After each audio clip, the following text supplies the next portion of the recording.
Hi guys, welcome back to their channel. मैं हूं पूनम। तो गाइस, आज मैं आप लोगों से बात करने वाली हूं कि मेरी सी सेक्शन डिलीवरी और नॉर्मल डिलीवरी के बारे में। तो इन दोनों में से कौन सी डिलीवरी ज़्यादा कॉम्प्लिकेटेड है और कौन सी डिलीवरी ज़्यादा सुविधाजनक है।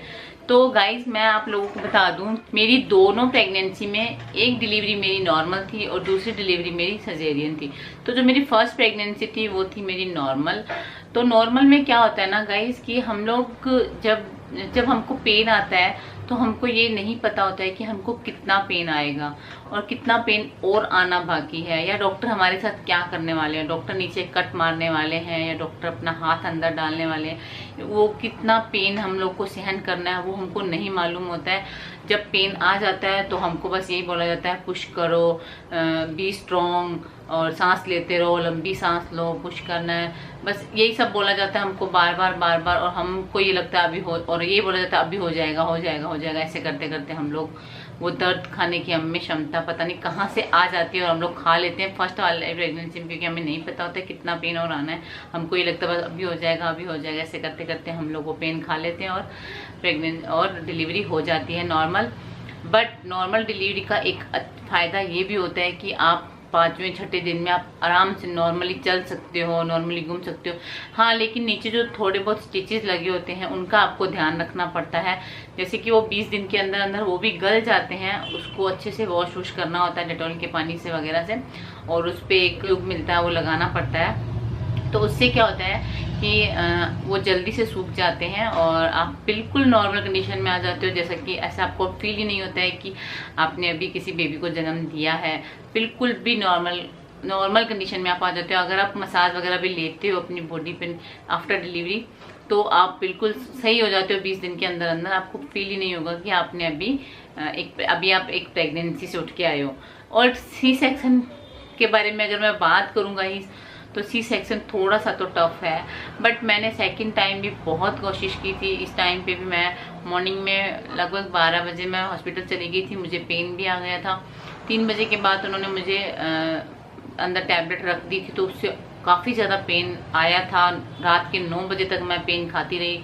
3 बजे से लेकर रात के 9 बजे तक मैं काफ़ी पेन मैंने खाए। बट कहते हैं ना, अगर पेन खाने की भी एक क्षमता होती है, एक लिमिट होती है। उसके बाद मतलब कि बोलते हैं बच्चेदानी का मुंह खुलना चाहिए। 6 घंटे लगातार आप पेन खा रहे हो, उसके बाद भी आपके बच्चेदानी का मुंह नहीं खुल रहा है और डॉक्टर अभी भी ये बोल रहे हैं कि 2-3 घंटे और लगेंगे और आपकी हिम्मत जा चुकी है, आपकी आंखों के आगे अंधेरा आना शुरू हो गया है। तो मैंने गिव अप कर दिया गाइस कि नहीं, अब मुझसे नहीं होगा, अब मेरा सर्जरी नहीं करवा दो।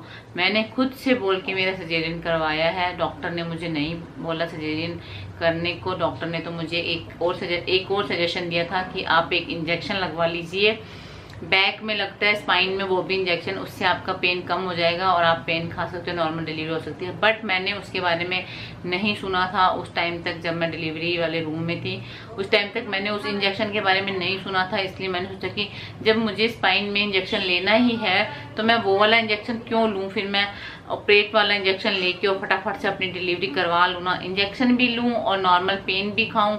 यही सोच के मैंने बोला नहीं, मुझे ऑपरेशन करवाना है, मुझे वो इंजेक्शन नहीं लेना है।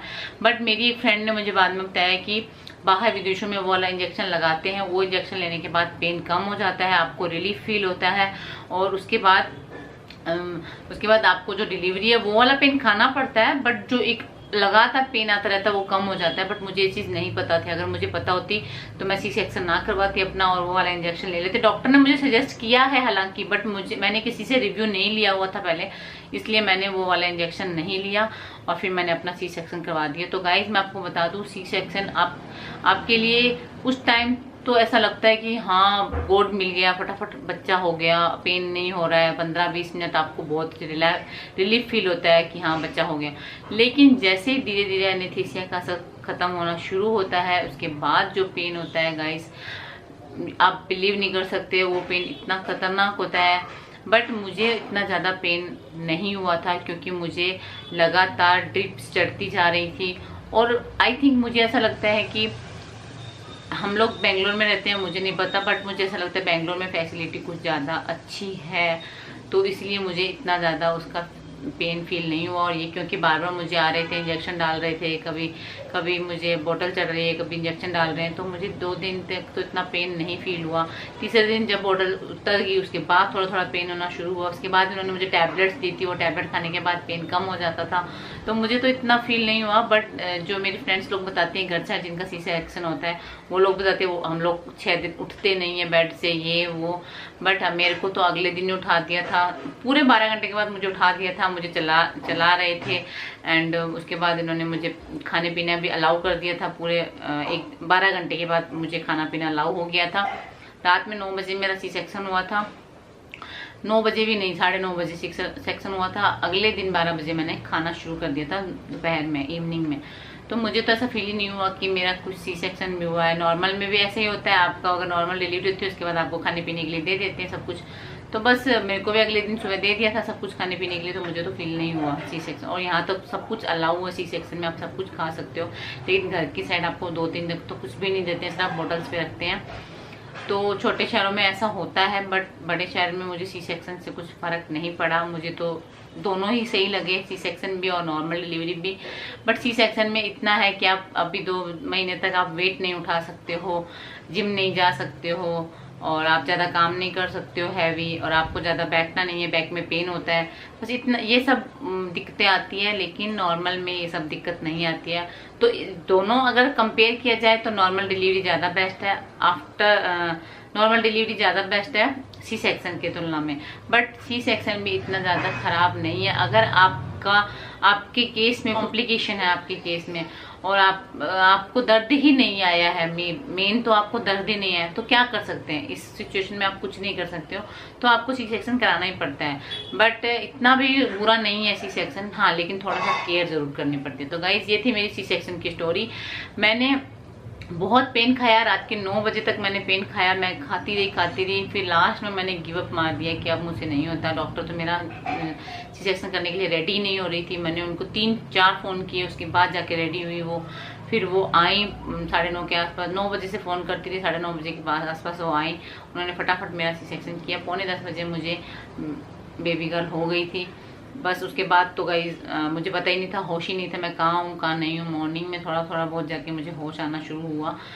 तो ये है मेरी C section story guys. And normal में मुझे सब पता चल रहा था कि क्या हो रहा है मेरे साथ, क्या नहीं हो रहा है।